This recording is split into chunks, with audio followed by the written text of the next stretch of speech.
Bueno, buenos días. Vamos a seguir con la aplicación de la derivada al cálculo, a la representación gráfica de funciones y vamos a ver el segundo apartado del tema, concavidad y convexidad. Bueno, el otro día sirva como un repaso. El otro día estuvimos estudiando el crecimiento y decrecimiento. Decíamos que si f' en un punto A era mayor que 0, entonces la función era creciente en ese punto. Si f' de A era menor que 0, concluíamos que f era decreciente para hallar máximos y mínimos. Entonces, para hallar crecimiento y crecimiento bastaba con resolver esta inecuación, ¿no? Hallar la primera derivada y hacerla mayor que 0, menor que 0 y ver en qué intervalo crecía y en cuál decrecía. Para hallar máximo y mínimo podíamos actuar con el criterio de la primera derivada, viendo si la función pasa y f' pasa de creciente a decreciente, si f' mayor que 0 pasa a f' menor que 0 en un punto x igual a, entonces aquí habría un máximo. Si por contra, vamos a ponerlo aquí abajo, la función viene de ser decreciente, es decir, derivada negativa a derivada positiva, entonces aquí en este punto habría un mínimo. Aquí habría un máximo. Esto, por ejemplo, en x igual a, en x igual a. Vale. Con el criterio de la segunda derivada, pues si tenemos que la primera derivada la hacemos 0 y ocurre que sustituyo la segunda derivada en el mismo punto A que me ha resuelto esta ecuación y sale menor que 0, entonces es un máximo, y si f segunda de A es mayor que 0, entonces tendría un mínimo. ¿De acuerdo? Entonces, para el crecimiento y decrecimiento tengo que mirar esto, ¿vale? La inecuación f' de x mayor que 0 o menor que 0, y los puntos A en los cuales se verifique esto, ahí será creciente, y en los que se verifique esto será decreciente. Para hallar los máximos y mínimos, con la primera derivada ya calculada, ya resuelta, pues vemos si a la izquierda de los puntos en los cuales se anula esa primera derivada, si pasa de creciente a decreciente, entonces que hay un máximo, o si pasa de decreciente a creciente. El punto A sería donde se anula la primera derivada. Aquí, utilizando el criterio de la segunda derivada, en los puntos donde se anula la primera, sustituimos la segunda derivada, la calculamos previamente, y si sale menor que 0 en ese punto habría un máximo, y si sale mayor que 0 un mínimo.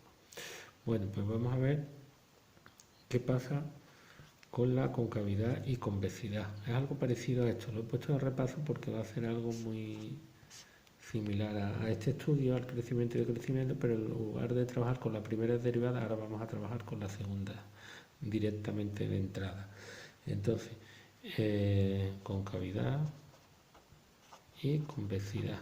También se dice curvatura de la convexidad, curvatura de la función. Aquí se dice monotonía de la función y aquí curvatura. Entonces, si decimos si f segunda de A es mayor que 0, f es cóncava en x igual a, y cóncava tiene un dibujo de este tipo. En x igual a, la función queda, la gráfica queda por encima de la recta tangente. Ahí, eso se dice que, así decimos que es cóncava.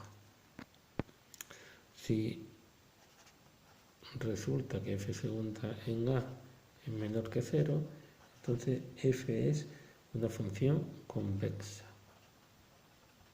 en x igual a, y la gráfica quedaría así, en x igual a, si trazáramos la tangente, quedaría por encima de la curva. Aquí la tangente queda por debajo de la curva.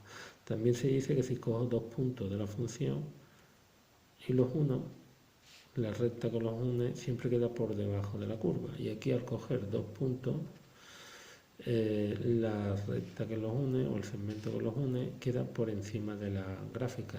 En ese caso, la función es cóncava en ese intervalo donde he cogido los puntos, igual que aquí en este intervalo. O bien que la recta tangente queda por encima y aquí que la recta tangente queda por abajo. En algunos libros veréis, si miráis por ahí, navegáis por internet, cóncava y el dibujo al contrario, en lugar de ser así, pues sale así. Es cuestión de criterio. ¿No? Nosotros vamos a adaptar este que aparece aquí, que es el que trae el libro. Lo importante es hacer bien el cálculo de las derivadas y luego ya veremos cómo todo marcha correctamente. Pero algunos le llevan cóncava al otro, digamos, a lo que nosotros llamamos convexa y viceversa. Bueno, igual que antes había máximos y mínimos, ahora hay lo que se llama punto de inflexión. Punto de inflexión. Y ocurre lo siguiente, si la segunda derivada en un punto A es igual a 0 y f cambia la curvatura en ese punto, ¿qué quiere decir que cambia la curvatura? Pues que pasa de cóncava a convexa o de convexa a cóncava. Entonces, si ocurre esto, la segunda derivada es 0 y f cambia la curvatura en ese punto, entonces f tiene un punto de inflexión. F tiene un punto de inflexión. Por ejemplo, si yo tomo aquí la curva, imaginaros que esto es en x igual a a, en este punto hay un cambio de inflexión porque pasa de ser cóncava a ser convexa. Entonces a eso se llama punto de inflexión, donde cambia la curvatura de un signo a otro. También podríamos tener lo que aquí hacíamos con el criterio de la primera derivada y segunda derivada. Este sería el criterio, digamos, de la segunda derivada y vamos a poner el criterio de la tercera derivada en este caso. Si ocurre que la segunda derivada en un punto A es igual a 0 y la tercera derivada en ese punto es distinto de 0, entonces tiene un punto de inflexión en x igual a. Sería el equivalente a lo que aquí hacíamos con el criterio de la segunda derivada. Hacemos lo mismo que antes, solo que aquí trabajábamos con la primera derivada para ver dónde crecía y dónde decrecía, y aquí trabajamos con la segunda para ver dónde es cóncava y dónde es convexa. Lo que aquí llamábamos máximo y mínimo ahora es punto de inflexión. Lo que aquí trabajábamos con el criterio de la primera derivada, ahora trabajamos con el criterio de la segunda derivada, lo del cambio de curvatura.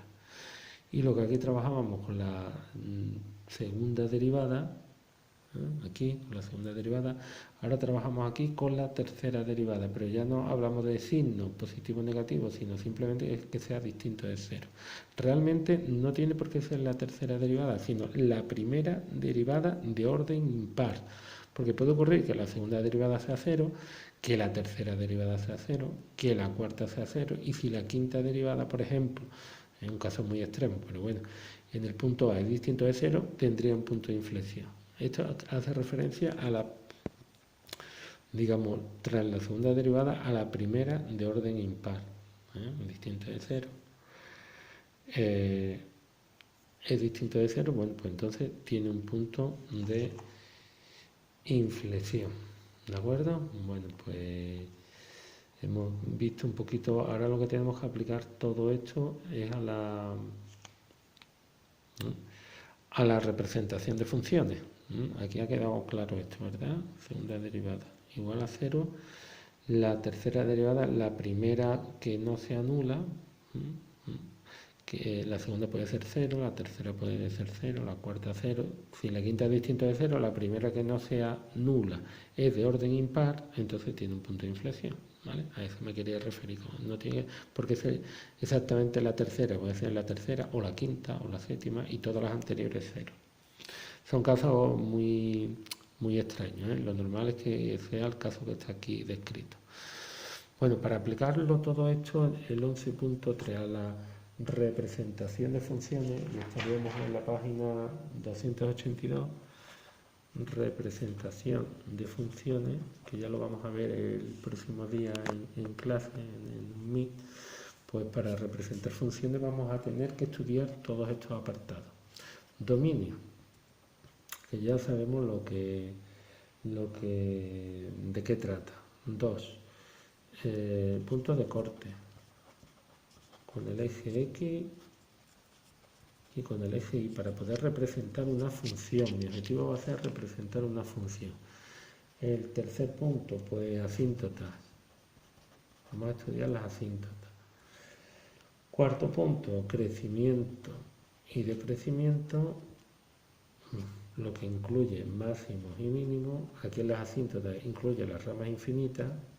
Ramas infinitas son los límites en el infinito y en el menos infinito. Y la curvatura, es decir, concavidad y convexidad y punto de inflexión, si es que los hay.